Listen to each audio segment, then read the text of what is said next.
Okay, so the next presentation is Multicultural Center for Academic Excellence, and it has a longer title that I don't have in front of me, but Raul Aguilar and Caleb Hicks. Thank you.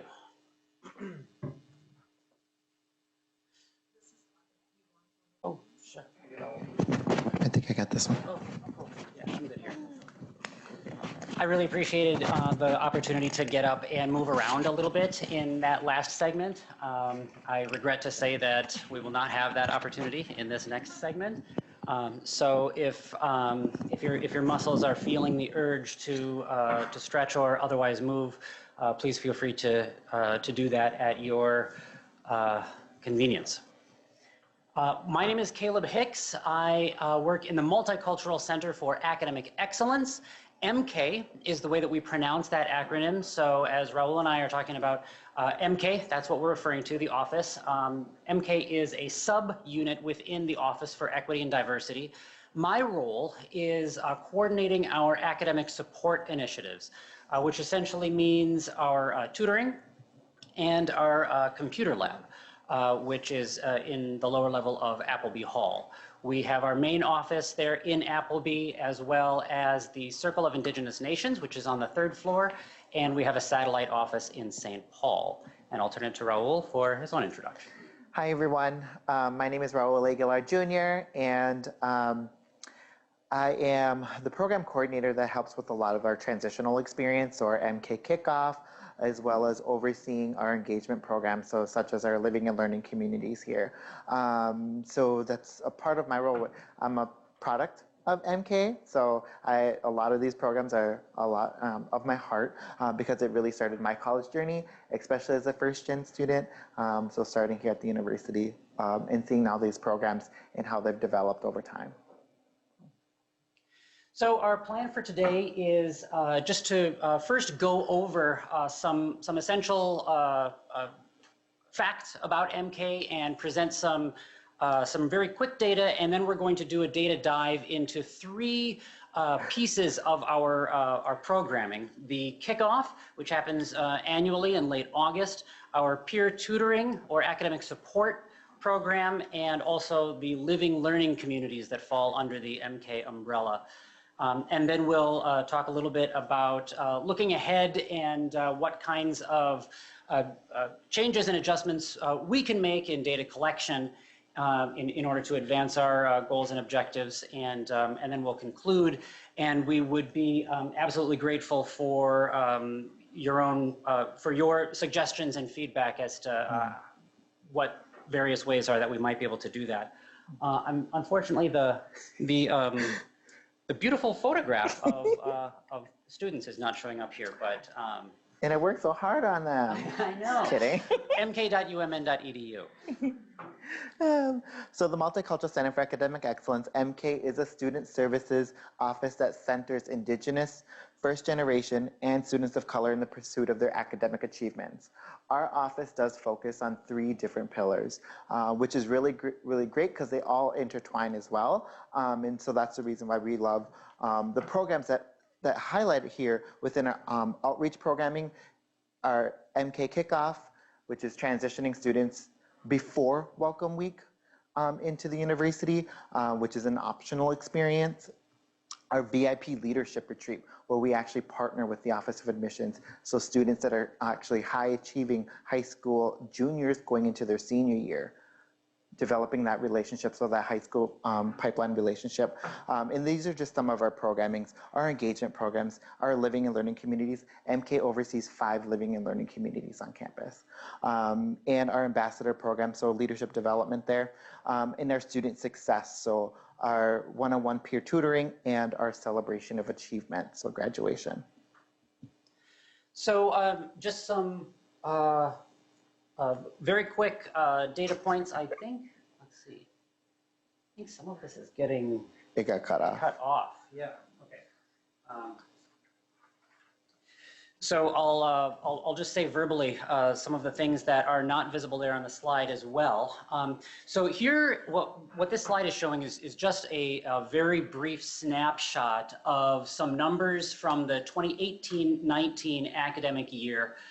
So looking at student participation, we saw 13,453 total visits into one of our offices. 1,574 of those were unique visits. And so that means that the vast majority of those visits are returners. So students who had been there before are coming back again within that time period. And that's a theme that we're going to return to again. We had 902 total peer tutoring or academic support sessions, of which 150 were unique. And we saw 380 participants in the, oh sure, thanks. In the Kickoff event in August, and Raul will talk more about that shortly. And then for all of the Living Learning Communities combined, for fall of 2018, we had 80 students there. And we'll wait just a moment and see if our next slide comes up.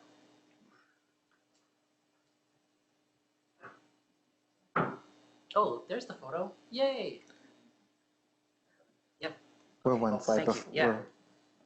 Yeah. Okay, great. It's still a little bit cut off, but that's okay. The photos are good. So this is just showing some very brief demographic data, and I want to qualify the demographics in a little bit on the next slide when we talk about some caveats. But just a few sort of points to highlight, and I won't go through all of these numbers, but saliently, the largest demographic section in terms of race or ethnicity is Asian, the label Asian, and again, I'll talk more about that labeling in a moment. 39.1% of the students who visited in that time frame had Asian listed as one of their demographic characteristics, 21.1% as Black African American, 65.3% female, and then as well there's some academic data there breaking down students by year, 18% as first year students, 20.6% sophomore, 19.4% junior, 28.4% senior, which I think is very interesting, that 28.4% being the largest group are students who have been presumably on either this campus or another campus for a while, and they're the largest proportion of students who are coming into to MK by comparison. CLA, of course, 41% is the largest, which is generally to be expected given the size and sort of ubiquity of CLA students on this campus, though CEHD is the next largest for us at 16.9%.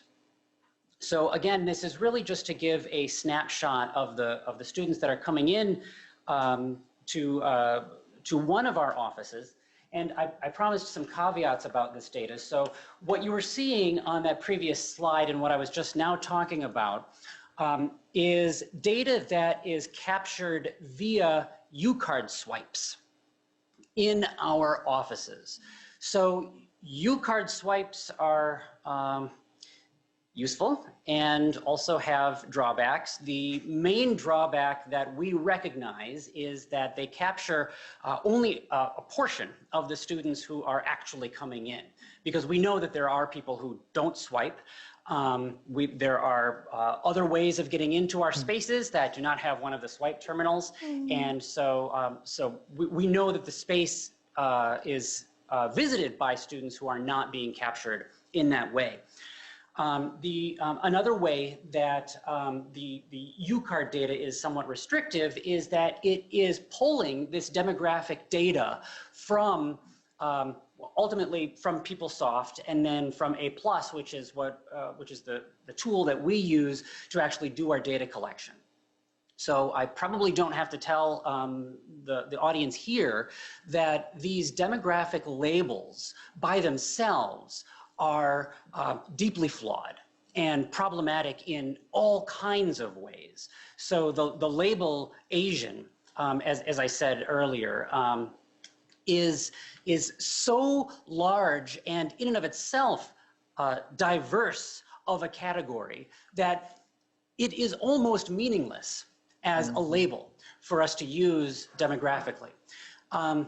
One of the ways that we have tried to get around this, and this is not a strategy that has been fully fleshed out, but something that we'd love to get some more input on, is when students are registering for one of our services, for example, free printing in our computer lab, which is something that we offer, there's a very quick 2-minute Google form that students fill out. And on the Google form, instead of these demographic or other identity labels being grouped into categories, which is also problematic all by itself, race versus ethnicity, for example, which are often conflated into one category, further contributing to almost the meaninglessness of whatever identifiers are selected by a student.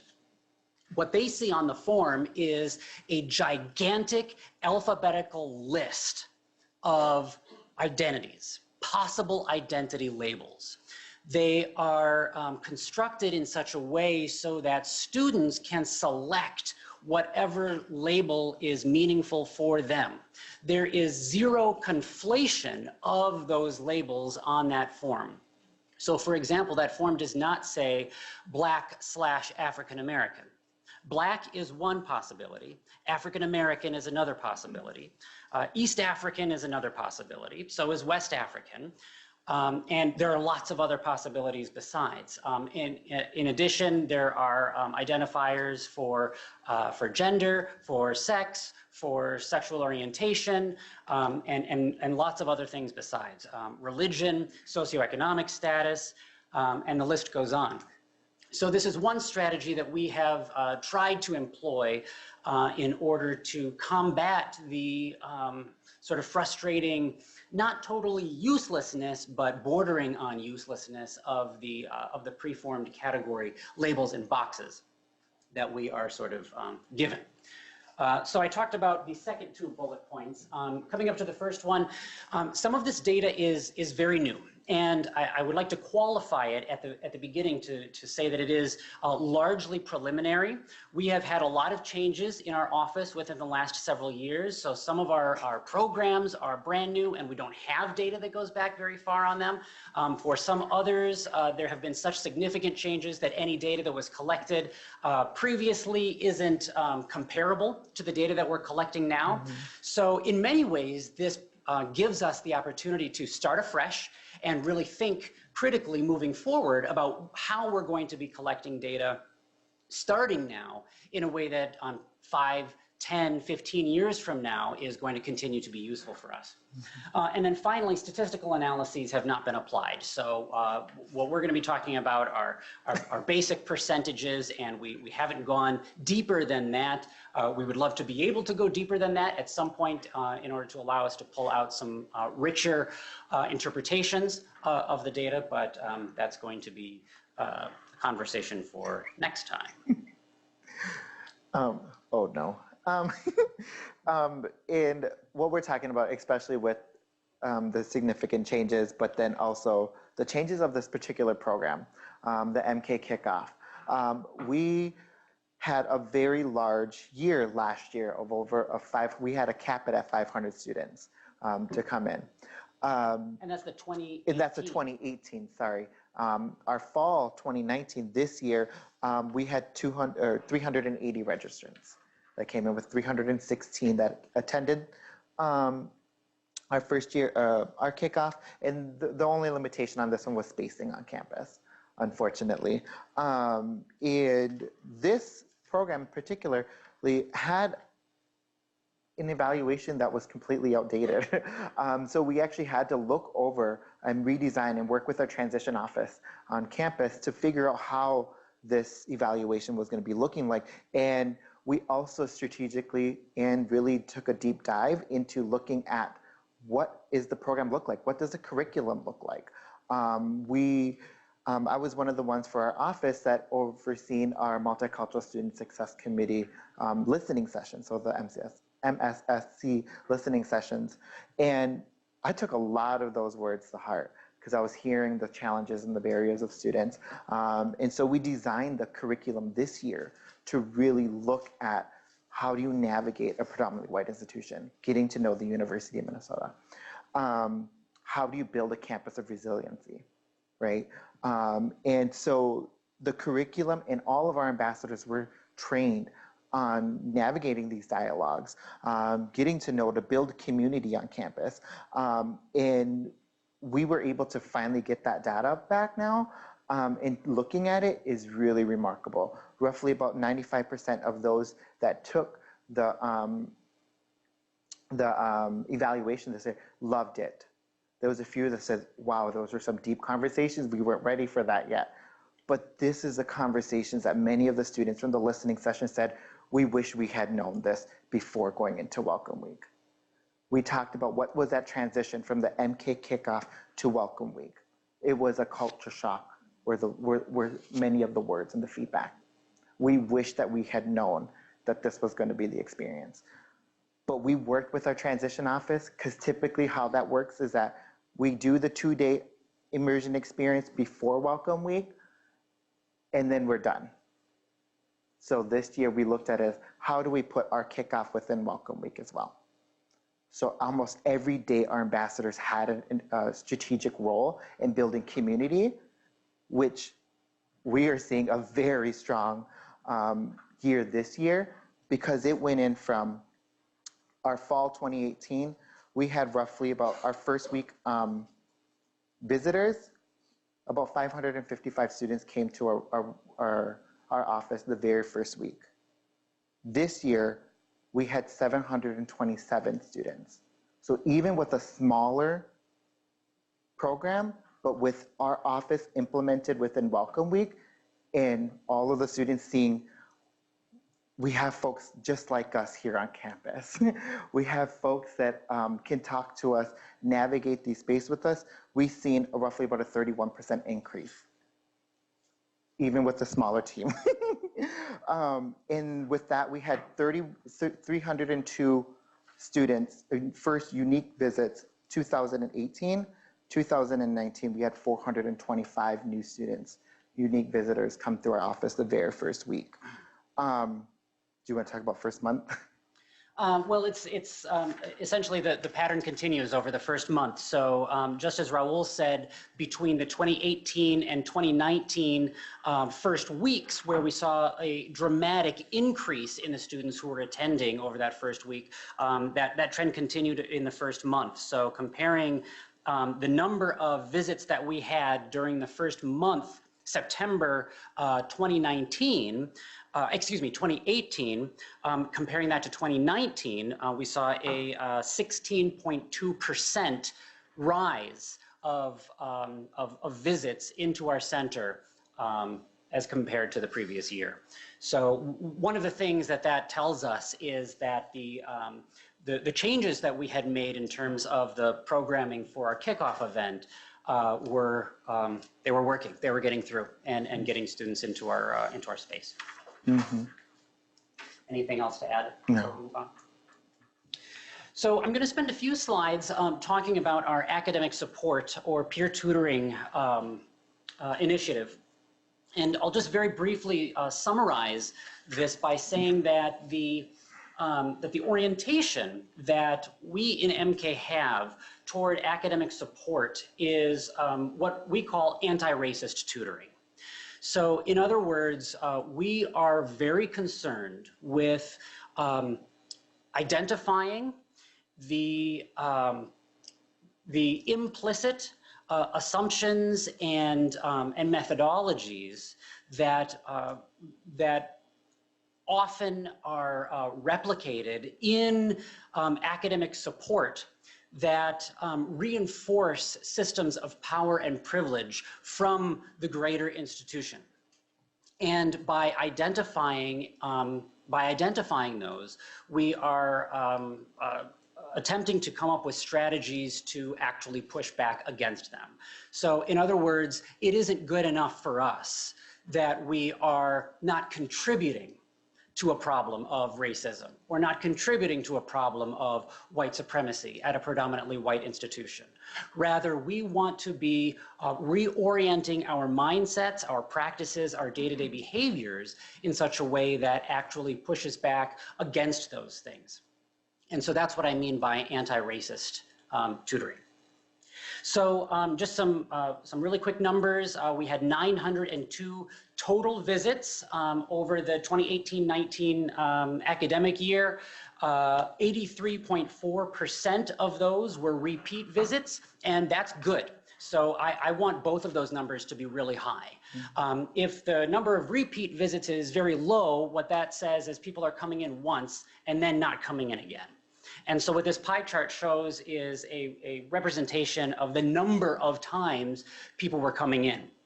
So 43% of people came in 2 and exactly 2 times. 27% came in between 3 and 5 times over that year. 15% between 6 and 10 times. 8% between 11 and 20 times. And 7% more than 21 times. We had one person who had accumulated 54 visits over the academic year. We do not place any sort of limits or restrictions on the number of times that students can come in for academic support or to meet with a tutor. All of our academic support sessions are drop-in, so there's no appointment that is needed or even that can be made, with the exception of some circumstances, and with the exception of our online tutoring. For the online support, we have to do it by appointment because it's logistically gnarly. This slide is just breaking down the amount of time that students spend in tutoring or academic support sessions. So again, just as we have no restriction on the number of times that students can come in, we also have no restriction on the amount of time that students can be there. So a student could come in for 5 minutes. Very few students actually do that, 1%. It comes in for between 1 to 5 minutes. The average is 45 minutes, just over 45 minutes, which I think is a very interesting and useful amount of time to keep in mind, because what that is telling us is that 45 minutes is the amount of time that in a student-led time bounding, in other words, the student determines when they're done, 45 minutes is what they feel like they need. That's when they feel on average that they have gotten what they're looking for out of that session. Some of them do last longer, so 34% were in that half-hour to 2-hour mark. Some even longer than that, 10% between 61 and 90 minutes. And again, a small percentage, 77% above an hour and a half. Breaking down very quickly the subjects that students are coming in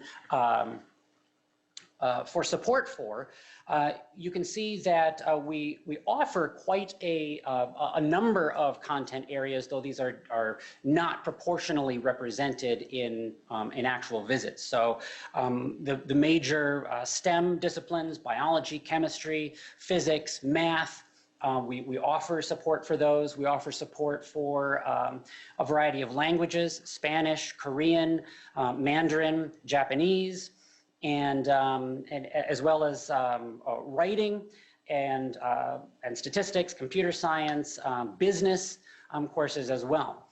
However, 58% of students in that time period, 2018-19, came in specifically for writing support.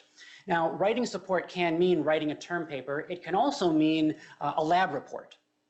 So just for clarification, if someone was coming in for writing support on a lab report, that does go into the writing support category and not the chemistry or the physics category, unless the student was also specifically seeing a chemistry or physics tutor for working through some of that actual subject-specific content. Another qualification on this is that because we haven't applied any sort of sophisticated statistics to this, I can't tell you whether we have such a high number of students who are coming in for writing support simply because we happen to have quite a large number of writing tutors by comparison to some of the other subjects. And because there are more of them, they are able to hold more sessions. That could be a reason why this number is larger. Or it could simply be that really writing is a primary reason why students are coming in. Finally, part of the data that's collected with respect to academic support is a satisfaction survey that is sent out weekly to all of the students who attended an academic support session over the previous week. And they're asked a variety of questions about their experience in the session and the space and all of that kind of thing, as well as responding to some questions that get at this very sort of broad campus climate umbrella.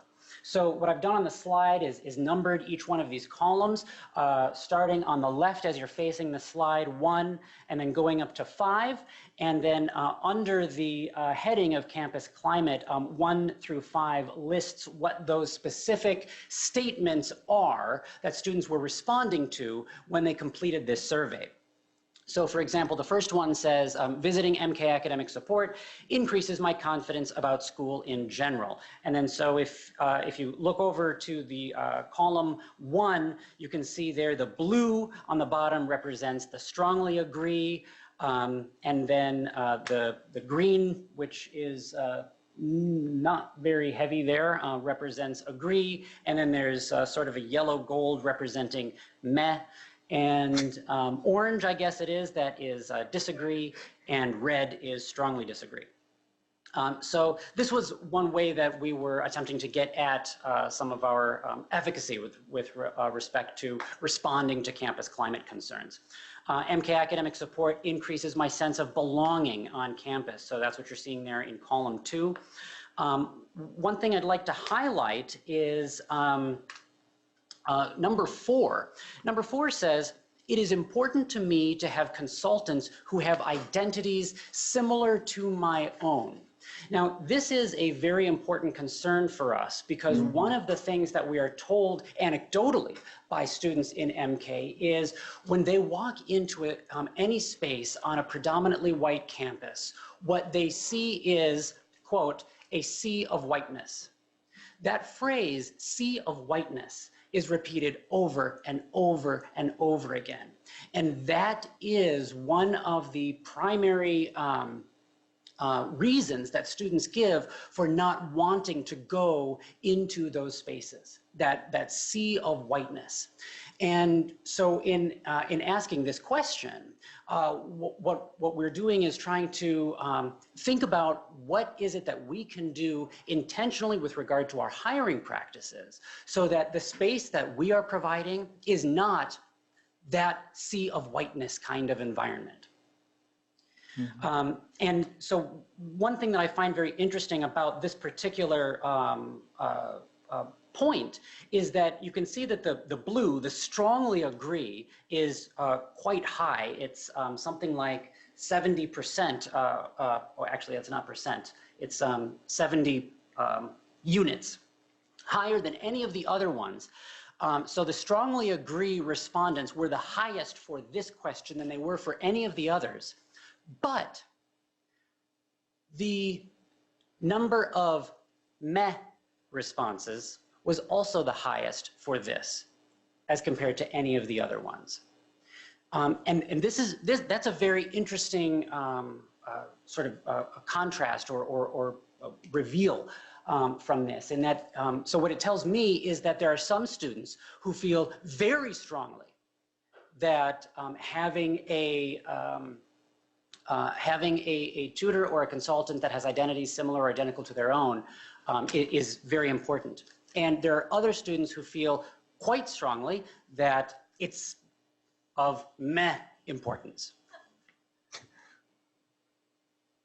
And so with that, I'll move away from the specifically academic support piece. Would love to talk about it more if you'd like to and during questions. But for now, I'll pass things over to Raul to talk about living learning communities. Yes. So like I said in the beginning, MCAE oversees 5 living and learning communities. The American Indian Culture House, Casa Sol for Latinx students, Huntley House for African American men, Charlotte's Home for African American and Black women here, and J Hmong for our Hmong population students. And our fall enrollment for this year is 80 students. Our fall enrollment for 2018 was 74. So we did increase a little bit, but we also did gain an additional house this year. So we actually started to oversee our Huntley house this year. So that was a new program that did come into our office. But with that, we have been trying to figure out, what are we doing with our programming? What is our academic, with the focus of our office last year was academic support.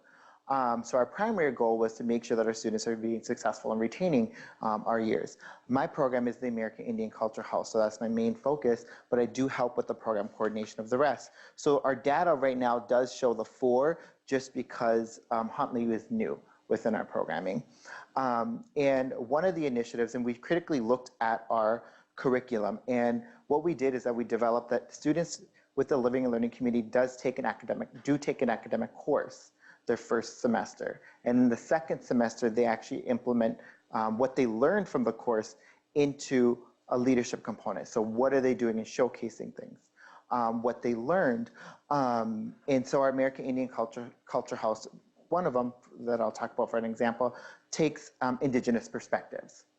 And so they take Indigenous perspectives, and then they develop a film series their second semester, and they showcase it to community. They host it. It's a leadership development programming.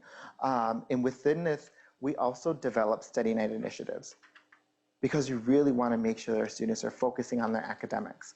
And with this, we were actually able to see some of the quite a significant change, I would say.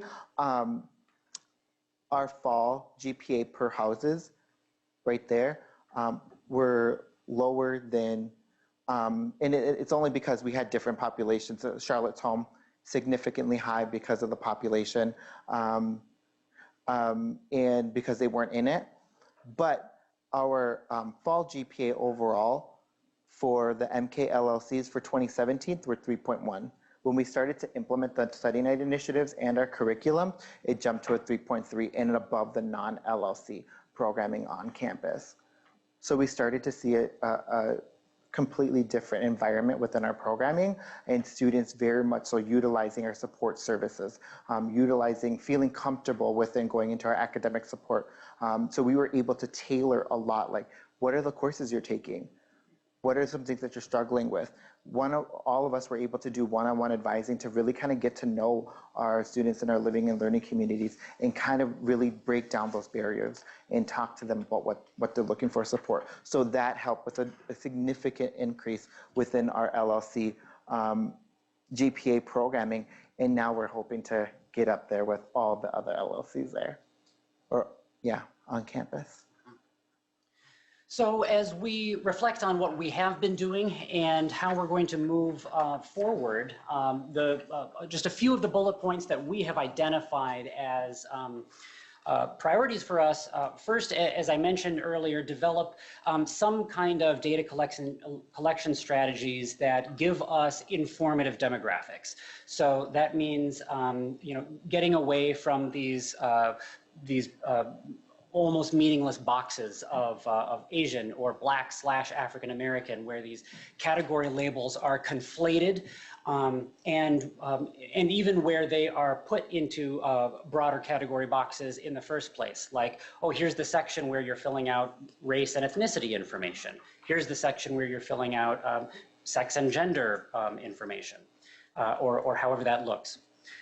The second bullet point says compare MK students to others on campus. So this is something that we're very eager to do. It's similar to the slide that Raul was talking about in the comparison of the MK LLC GPAs to other LLCs to non-LLC GPAs. So we would like to be able to identify metrics, whether that's GPA or something else, that we can use for comparison between the students who are coming in for MK services and students who aren't. And then ideally correlate that to the number of times that students are coming in, or in some other way the robustness of the interaction, however that's defined. The third bullet point says develop consistent systems for tracking student traffic. And so this gets at the UCard swipe issues that I talked about earlier. It's not always convenient for us to assume that we can get UCard swipes, or even that's the way that we should be doing it. There's a lot of room for creativity and innovation there, and would love to hear your suggestions, but that's definitely something that we have identified as a need if we want to claim that our whatever data we present to you all is accurately reflective of who's actually coming in. And then finally, have a way of incorporating statistics so that we can get some richer insight out of this data. And so what we're looking at is that MK has an annual student participation of over 1,000 students that come through our programming, through our office and programming. Return visits account for the majority of it, over 10,000 students coming in. So that the repeating services is really great to see, with Kickoff welcoming over up to 500 students incoming, and we're hoping to see a significant change for our upcoming year too with new spacing. Peer tutoring reaching almost 1,000 students annually. Actually, that's an error. It should say peer tutoring reaches students almost 1,000 times annually. Yep. Sorry to interrupt. No worries. Yep. And then the tutoring data suggests a positive impact on campus climate, and now living and learning communities can influence students' GPAs with intentional programming. So, questions? We welcome questions, feedback, thoughts.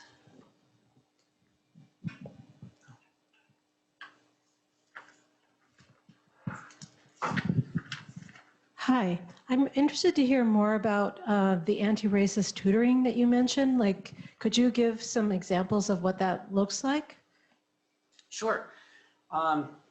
So the anti-racist tutoring is implemented over a series of, well, I shouldn't say implemented. The training for anti-racist tutoring is implemented over a series of trainings throughout the semester, really starting at the interview when a student is coming in to interview for a tutoring or academic support position. What it looks like on the ground is that the consultants who are working in MK have the capacity, have the language, and the skill set to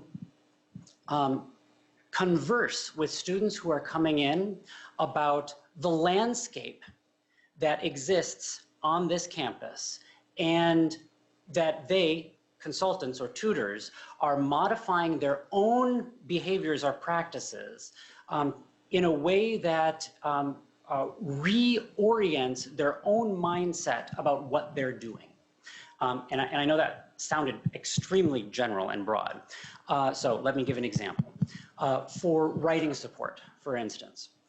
Writing is a very interesting domain of university expectations. All of you are probably aware that there are many dialects of American English spoken in this country. There are many dialects of English spoken in this country.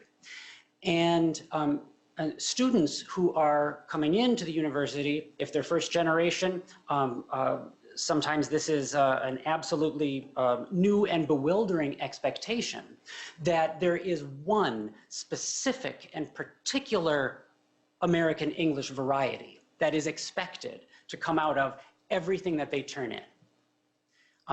There are various labels that sometimes goes by. Conventionalized or standardized academic American English is one label. Conventionalized academic American English is conventionalized only because it is the form of English that has been used and continues to be used by groups with socioeconomic power. It is the form of English that determines what is conventionally regarded as correct grammar. Whether that is subject-verb agreement, whether that is ending sentences with prepositions, or the use of double negatives. There is nothing about that variety of English that makes it any better suited for academic writing. It is strictly a convention. And as such, it's somewhat arbitrary that it happens to be that one. It's not arbitrary historically. There are historical reasons, but it's not more logical. It's not sort of more fluid or more clear. And there are academics who push back against that by writing in other varieties of English and publishing in other varieties of English. What that means is that if a student is in their first semester here at the U, and they turn in a term paper in a way that they've always written it, and that was fine in high school, let's say, or in a way that they have been speaking at home in their speech community. And that paper gets returned to them by the instructor, and it's all marked up in red. Those red marks, those comments themselves can be racial microaggressions. That could be the first time that a student has experienced something like that, or has seen something like that. And they may or may not have the language to name what that is or what those feelings are. But the writing consultants in MCAE do. They do have that language. They are able to name that. And so when that student is said, go see a writing tutor, which is something that gets written on term papers, let's say, and then they come into us, that is the first conversation that the writing consultants have, is laying out that landscape of what's happening here at the university, at this predominantly white institution, the difference between correctness and convention, and what are strategies that students can use to navigate that fact. And that depends largely on what the student wants to do. For example, one option is for the student to say, and frankly, this is what happens most of the time that I've seen, is the student says, okay, great, don't care, I want to get an A on this, and I'm going to do whatever my professor says. That is one option for navigating that situation. And if that's the student's choice, that's fine. Another option is, wow, that's BS, and I want to push back against that.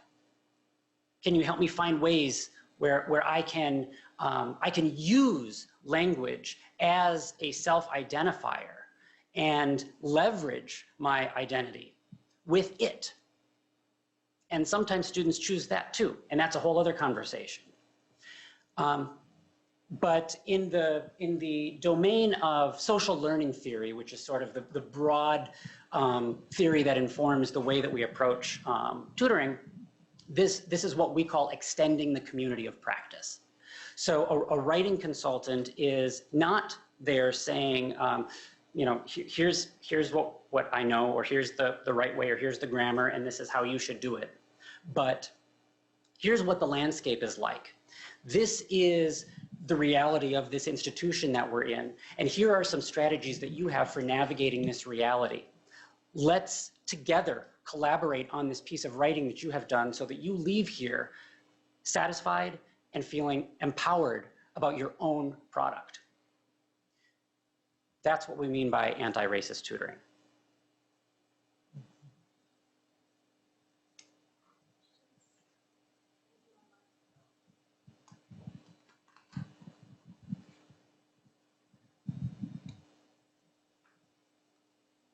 A question about the LLCs. Where do you think it will go next? I know you talked about the GPA kind of analysis, but is there something around programming and things like that? We're really hoping to really incorporate cultural programming within all of our LLCs.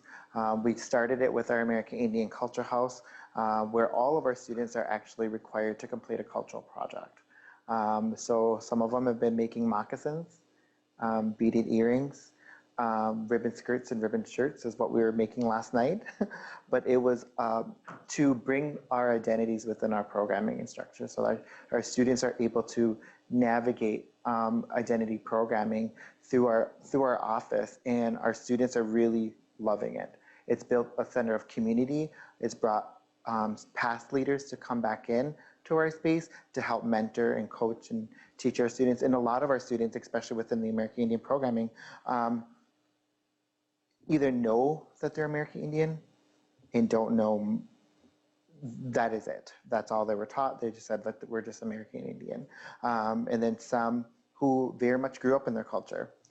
So it's bridging the gaps between them and allowing programming such as ceremonial programming in their everyday living programming here. So to have that is actually pretty unique for us. And then our students from our Hmong culture, from Jemong, asked if we could do storytelling through embroidery work. Really cool to see that. Our Casa Soul Living and Learning Community doing the Day of the Dead. So they actually tell their stories of those that they lost through their cajitas in the Day of the Dead altar. So allowing that and knowing that their identity is here, and we can work with programming within it too. So that is one area. We're really looking to beef up all of our MK LLCs and within our programming and structure. And that's actually one of the things that our new director and I are actually working very critically on examining all of our LLCs.